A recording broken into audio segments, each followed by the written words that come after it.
શું નામ તમારું? રાજુ ઉર્ફ રાજેશ ગણપત બારોટ.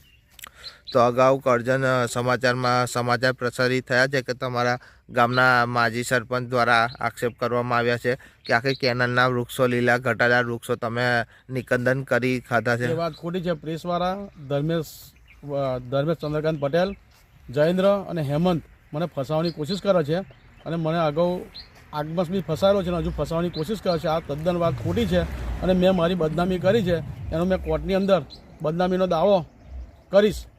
તો આ વૃક્ષો તમે કાપ્યા નથી ને? એ શક્ય નહીં. કોઈ પુરાવા હોય, કોઈ હાજર હોય તો કોર્ટમાં રજૂ કરશે. બરાબર છે. તમે આ બાબતે માજી સરપંચ વિરુદ્ધ કોર્ટમાં જવાના છો? હા, એ 3 જણ વિરુદ્ધ કોર્ટમાં જવાનો છું મેં અને કોર્ટની અંદર મેં મારો એ માગીશ કે પ્રૂફ કોઈ તો બતાવે. એવું કોઈ પ્રૂફ એ હાજર કરશે તો હું ગુનો કબૂલ કરવા તૈયાર છું, દંડ ભરવા તૈયાર છું. તમે કાપ્યા નથી તો તમે કઈ રીતના કબૂલ કરશો? ના, કાપ્યા નથી એ પ્રૂફ કરે. મેં કાપ્યા તો નથી જ, પણ એ પ્રૂફ કરશે તેનો મેં એ કરીશ. એમની ઉપર કમ્પલસરી દાવો કરીશ. એટલે એમની માટે હું કંઈ પણ કરીશ. એટલે એનું કોઈ બી આ 3 જણાએ થઈને મને ફસાવ્યો અને મારું બદનામ કરવા માટે આ કર્યું છે. હા, બદનામ કરવા કર્યું છે અને એ લોકોને પૈસા જોવે છે. તમારા જોડે પૈસાની માંગણી કરી? હા, માંગણી કરી હતી 50,000ની. અને એમાં એમના ગામના બી 4 સાક્ષી છે મારી જોડે. તમે 50,000 ના આપ્યા એટલા માટે તમને આ રીતના ફસાવે છે? હા, અને મેં કોઈ કેનલ કે કોઈ કશું વૃક્ષ કાપ્યું નથી. મેં કોઈ જાતનું કોઈ વાતનું કોઈ વૃક્ષ કે કશું મેં કાપ્યું નથી.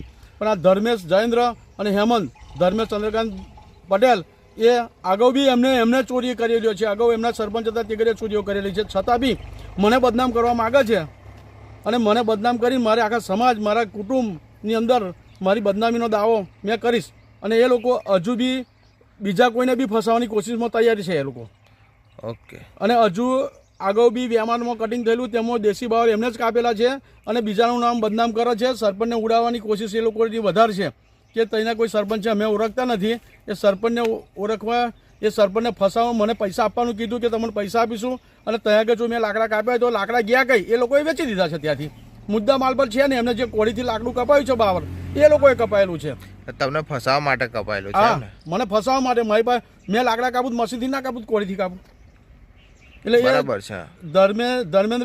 ધર્મેશ, જયેન્દ્ર અને હેમંત એટલે એ લોકો જાણી જોઈને ધંધો કરેલો છે સરપંચને ઉડાવવા માટે. અમે સરપંચને કોઈને ઓળખતા છે નહીં.